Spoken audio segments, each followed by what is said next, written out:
আজকে যে বিষয়টি নিয়ে আলোচনা করব সেটা হচ্ছে হাসরের ময়দানে আমরা পরিত্রাণ কি কাজ করলে পাব। আল্লাহ রাব্বুল আলামিন সূরা আবাসার মধ্যে বলেছেন, উজুহু ইয়াউমাইদিন মুসফিরা, কিয়ামতের মাঠে কতকগুলো চেহারা ঝকমক করতে থাকবে। যাহিকাতুম মুস্তাবসিরা, হাসি খুশি ও আনন্দে উজ্জ্বল হবে। তো কিয়ামতের মাঠটা অত্যন্ত ভয়ানক হবে, অত্যন্ত জটিল ও কঠিন হবে। সেই মাঠে উত্তরণের উপায় কি, নাজাতের উপায় কি? বিশ্বনবী জনাবে মুহাম্মদুর রাসূলুল্লাহ সাল্লাল্লাহু আলাইহি ওয়াসাল্লাম এই মর্মে সহিহুল বুখারীতে একটি গুরুত্বপূর্ণ হাদিস নিয়ে ইমাম বুখারী রাহমাতুল্লাহ আলাইহি একটি গুরুত্বপূর্ণ হাদিস নিয়ে এসেছেন। নবী মুহাম্মদ সাল্লাল্লাহু আলাইহি ওয়াসাল্লামের সহিহুল বুখারী প্রথম খণ্ড 91 পৃষ্ঠার ভিতরে হাদিসটি এসেছে। হাদিস নম্বর 660। নবী মুহাম্মদ সাল্লাল্লাহু আলাইহি ওয়াসাল্লাম বলেছেন, হাদিসটি বর্ণনা করেছেন আবু হুরায়রা রাদিয়াল্লাহু তাআলা আনহু। তিনি রাসূল করিম সাল্লাল্লাহু আলাইহি ওয়াসাল্লাম থেকে হাদিসটি বর্ণনা করেন।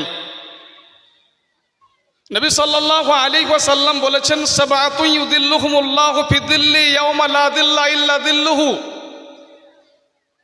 কিয়ামতের দিন আল্লাহ রাব্বুল আলামিন 7 প্রকারের মানুষকে আল্লাহ রাব্বুল আলামিনের আরশের ছায়ার তলে স্থান দেবেন। যেই দিন আল্লাহ রাব্বুল আলামিনের আরশের ছায়া ছাড়া পৃথিবীর কোনো মানবের ছায়া থাকবে না। আরশের ছায়া বলতে কি? সেই দিন কি আরশকে খাড়ো করে দেওয়া হবে আমাদের সামনে? না সেই দিন এই যে আপনার তারপলিন টাঙা আছে, তিরপাল টাঙা আছে, বিবাহ শাদীতে সামিয়ানে টাঙিয়ে দেওয়া হয়। অনেক সময় রৌদ্রের সময় আমরা ছাতা টাঙিয়ে রাখি, ছাতা মাথায় রাখি, এমনটা হবে কি? আসলে এমনটা নয়। আরশের ছায়া বলতে আল্লাহ রাব্বুল আলামিনের মর্যাদাকে বোঝানো হয়েছে, এবং আরশের ছায়া বলতে আল্লাহ রাব্বুল আলামিনের দায়িত্বে, আল্লাহ রাব্বুল আলামিনের হিফাজতে আমরা থাকব। সেদিন অত্যন্ত রৌদ্র পড়বে, তাপমাত্রা অত্যন্ত কঠিন হবে, সূর্য মাথার অত্যন্ত কাছাকাছি হবে। কতটা কাছে হবে?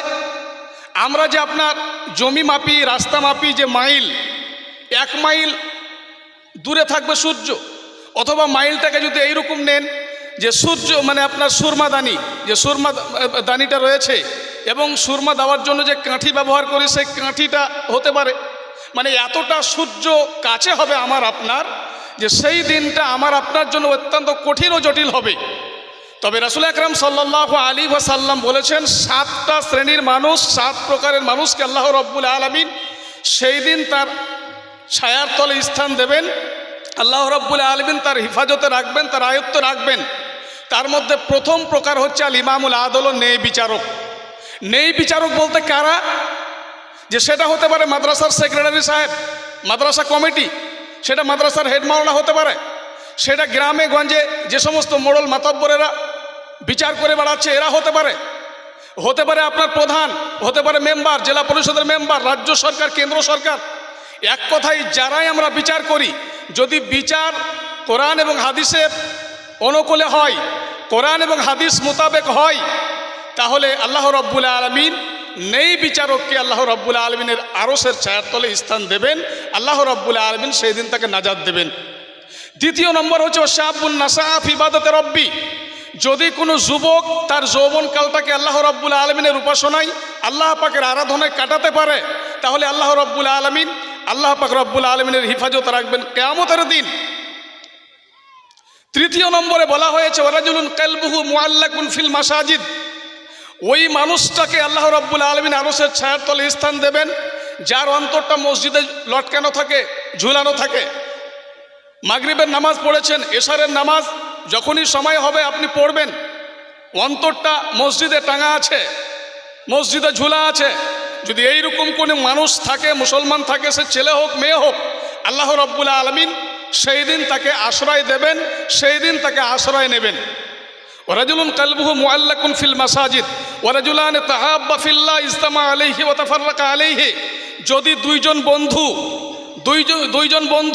দুইজন মুসলমান এইরকম স্থাপন কায়েম করতে পারে, এইরকম সম্পর্ক রাখতে পারে যে শুধুমাত্র আল্লাহকে সন্তুষ্ট করার জন্য, আল্লাহকে রাজি করার জন্য, একসঙ্গে খাওয়া দাওয়া, একসঙ্গে চলাচল, একসঙ্গে শিক্ষকতা, একসঙ্গে ব্যবসা বাণিজ্য, যখনই দেখবে শরীয়তের বারখেলাপ, শরীয়তের খেলাপ করছে, উল্টা করছে, বন্ধু তোমার সঙ্গে আমি আর চলতে পারবো না, যতক্ষণ পর্যন্ত তুমি শরীয়ত মোতাবেক চলবে। এইরকম যদি কোনো বন্ধু, কোনো দোস্ত আপনার থাকে, বা আপনি যদি এইরকম মানুষ হতে পারেন, তাহলে আল্লাহ রাব্বুল আলামিন তার আরশের ছায়ার তলে আপনাকে নেবেন। মুহাম্মদ সাল্লাল্লাহু আলাইহি সাল্লাম আজ থেকে 1450 বছর আগে কথা বলেছেন। তারপরে আরেকটা শ্রেণী হবে সেই দিন, ওয়ারাজুলুন দাআতুহু ইমরাতুন যাতু হাসাবিন ওয়া জামালিন ফাকালা ইন্নী আখাফুল্লাহ।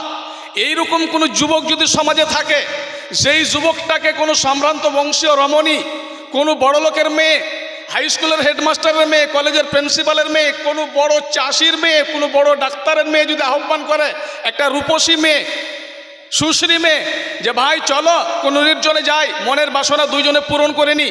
আর ওই যুবকটা যদি বলতে পারে, বোন আল্লাহকে ভয় করি, আমি পৃথিবীর কোনো মানুষকে ভয় করি না, তোমার সঙ্গে খারাপ কাজে যাব না। উচ্চ বংশীয় রমণীর কথা কেন বলা হলো? একজন যুবক সবসময় চায় যে এমন একটা সুন্দরী মেয়ের সঙ্গে খারাপ কাজ করব, জেনাবা বিচার করব, যেই মেয়েটার সঙ্গে জেনাবা বিচার করতে অত্যন্ত ভালো লাগবে, এবং পরবর্তী স্টেজ এমন হতে পারে যে মানুষ বিচার সালিশ করে বিবাহ বন্ধনে আবদ্ধ করিয়ে দিতে পারে আমাদের। তাহলে আমি বড় মালদার হয়ে যাব, ধনী হয়ে যাব। এই জন্য মুহাম্মদ সাল্লাল্লাহু আলাইহি সাল্লাম পৃথকভাবে উচ্চ বংশীয় রমণীর কথা বলেছেন।